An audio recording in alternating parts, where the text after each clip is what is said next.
Hi hello ಎಲ್ರಿಗೂ ನಮಸ್ಕಾರ, welcome again to my YouTube channel. ಎಲ್ಲರೂ ಹೇಗಿದ್ದೀರಾ? ಐ ಹೋಪ್ ಎಲ್ಲರೂ ಚೆನ್ನಾಗಿದ್ದೀರಾ ಅಂತ ಅಂದ್ಕೊಂಡು ವಿಡಿಯೋ ಸ್ಟಾರ್ಟ್ ಮಾಡೋಣ. ಸೊ ಬೆಳಗ್ಗೆ ಬೇಗ ಇದ್ದು ಹಾಲು ತೊಗೊಂಡು ಬಂದು ಪಾಪ ಮತ್ತು ವಿನಯ್ ಆಟ ಆಡ್ತಾಯಿದ್ರು ಅಂದ್ಬಿಟ್ಟು ನಾನು ಹೋಗಿ ಅಡುಗೆ ಮನೆಗೆ ಹೋಗಿ ಹಾಲು ಕಾಯಿಸಿ ಕಾಫಿ ಮಾಡಿ ಕೊಟ್ಟೆ. ಸೊ ಕಾಫಿ ಮಾಡಿ ಇಬ್ಬರಿಗೆ ಕಾಫಿ ಕೊಟ್ಬಿಟ್ಟು ಆಮೇಲೆ ನಾಷ್ಟ ಟೊಮೊಟೊ ಪಲಾವ್ ಮಾಡಿದ್ದೆ.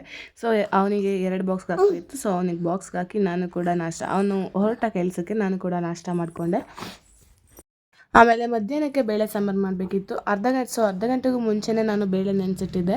ಆಮೇಲೆ ಅದಕ್ಕೆ ಅರಿಶಿನ, ಹೆಚ್ಚಿಟ್ಟಿರೋ ಈರುಳ್ಳಿ, ಮೆಣಸಿನ್ಕಾಯಿ, 2 ಟೊಮೊಟೊ ಎಲ್ಲ ಹೆಚ್ಚಿಕೊಂಡು ಒಂದು ಸ್ವಲ್ಪ ಎಣ್ಣೆ ಹಾಕಿದ್ದೆ. ಏನಕ್ಕಂದರೆ ಅದು ಉಪ್ಪು ಬರಬಾರ್ದು ಕುಕ್ಕರ್ ಮೇಲೆ ಅಂತ ಹಾಕ್ಕೊಂಡು ಎಲ್ಲ ಉಪ್ಪು ಹಾಕ್ಕೊಂಡು ಎಲ್ಲ ಮಿಕ್ಸ್ ಮಾಡಿ ವಿಜಿಲ್ ಹಾಕಿ, ಸೊ ಅದನ್ನು ಒಂದು 5 ವಿಸಿಲ್ ಆಗೋವರೆಗೂ ಹಂಗೆ ಕೂಗಕ್ಕೆ ಬಿಟ್ಟೆ. ಸೊ 5 ವಿಸಿಲ್ ಆದರೆ ಚೆನ್ನಾಗಿ ಬೆಂದಿರುತ್ತೆ ಬೇಳೆ. ಆವಾಗ ಬೇಳೆ ಚೆನ್ನಾಗಿ ಬೆಂದಿದ್ರೆ ಸಾಂಬಾರು ಚೆನ್ನಾಗಾಗುತ್ತೆ ಅಂದ್ಬಿಟ್ಟು 5 ವಿಸಿಲ್ ಕೂಗಕ್ಕೆ ಬಿಟ್ಟು, ಸೊ ಆಮೇಲೆ ಸ್ನಾನ ಮಾಡಿಸಿದೆ ಅದು ಕೂಗೋ ಅಷ್ಟೊತ್ತಿಗೆ. ಆಮೇಲೆ ಅದಕ್ಕೆ ಖಾರ, ಸಾಂಬಾರು ಪುಡಿ ಮತ್ತು ಕಾಯಿ ಕೂಡ ರುಬ್ಕೊಂಡು ಹಾಕ್ಕೊಂಡಿದ್ದೆ, ವಿಡಿಯೋ ಕ್ಲಿಪ್ ಮಾಡ್ಕೊಂಡಿಲ್ಲ.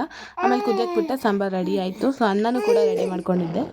ಅನ್ನ ಸಾಂಬಾರೆಲ್ಲ ಆಯಿತು, ಹಾಗೆ ಊಟ ಕೂಡ ಆಯಿತು, ಹಾಗೆ ಒಂದು ರೌಂಡ್ ನಿದ್ದೆ ಕೂಡ ಆಯಿತು, ಹಾಗೆ ಪಾಪದ ಜೊತೆ ಆಟ ಕೂಡ ಆಯಿತು. ಹಾಗೆ ಸಂಜೆ ಬಟ್ಟೆ ಒಗೆದಿದ್ದು ಒಣಗಾಕಿದೆ, ಎತ್ಕೊಬಂದು ಎಲ್ಲ ಮಡಿಸಿಟ್ಟು ಹಾಗೆ ಮಡಿಸಿಡ್ತಾ ತಲೆ ನೋವ್ತಿತ್ತು ಅಂತ ಕಾಫಿ ಕೂಡ ಕಾಯಿಸ್ಕೊಂಡು ಕುಡಿದೆ. ಹಾಗೆ ಸಂಜೆ ಸ್ಯಾಮ್ ಅವ್ರದ್ದು ವ್ಲಾಗ್ ನೋಡ್ತಿದ್ದೆ, Q&A ವ್ಲಾಗು. ಆ್ಯಂಡ್ ಹಾಗೆ ನೋಡ್ತಾ ಟೈಮ್ ಆಗಿದ್ದೆ ಗೊತ್ತಾಗಿಲ್ಲ. ಹಾಗೆ ವಿನಯ್ ಕೂಡ ಬಂದು ಫಸ್ಟು ನನ್ನ ನೋಡ್ತಾನೋ ಇಲ್ವೋ ಗೊತ್ತಿಲ್ಲ, ಪಾಪ ಏನು ಮಾಡ್ತಾನೋ ಅಂತ ನೋಡ್ತಾನೆ. ಬ್ಯಾಗ್ ಕೂಡ ಬಿಚ್ಚಲ್ಲ, ಯೂನಿಫಾರ್ಮ್ ಕೂಡ ಬಿಚ್ಚಲ್ಲ, ಫಸ್ಟ್ ಪಾಪನ ಹತ್ರ ಹೋಗ್ತಾನೆ. ಸೊ ಪಾಪ ಏನು ಮಾಡ್ತಾನೆ ಅಂತ ನೋಡಿ ಆಮೇಲೆ ಅವನಿಗೂ ಊಟ ಬಡಿಸ್ಕೊಟ್ಟೆ. ಅವನು ನನಗೆ ರೈಸ್ ಖಾಲಿಯಾಗಿದೆ ಅಂತ ರೈಸ್ ಮಾಡ್ಕೊತಾ ಇದ್ದೆ. ಹಾಗೆ ಪಕ್ಕದಲ್ಲಿ ಸರಿ ಕೂಡ ಮಾಡ್ತಾಯಿದ್ದೆ ಪಾಪಂಗೆ ಊಟ ಮಾಡ್ಸೋಕ್ಕೆ. ಹಾಗೆ ನಾನು ಕೂಡ ಊಟ ಮಾಡಿ ಮಲ್ಕೊಂಡೆ. ಯಾರಿಗೆಲ್ಲ ಈ ನನ್ನ ಸೋಮವಾರದ ಬ್ಲಾಗ್ ಇಷ್ಟ ಆಯಿತು, ಅಂದರೆ ಡೈಲಿ ರೂಟೀನ್ ಇಷ್ಟ ಆಯಿತು, ಅವರೆಲ್ಲ ನನ್ನ ಚಾನಲ್ಗೆ ಲೈಕ್ ಮಾಡಿ, ಶೇರ್ ಮಾಡಿ, ಸಬ್ಸ್ಕ್ರೈಬ್ ಕೂಡ ಮಾಡ್ಕೊಳ್ಳಿ. Thank you for watching my blog.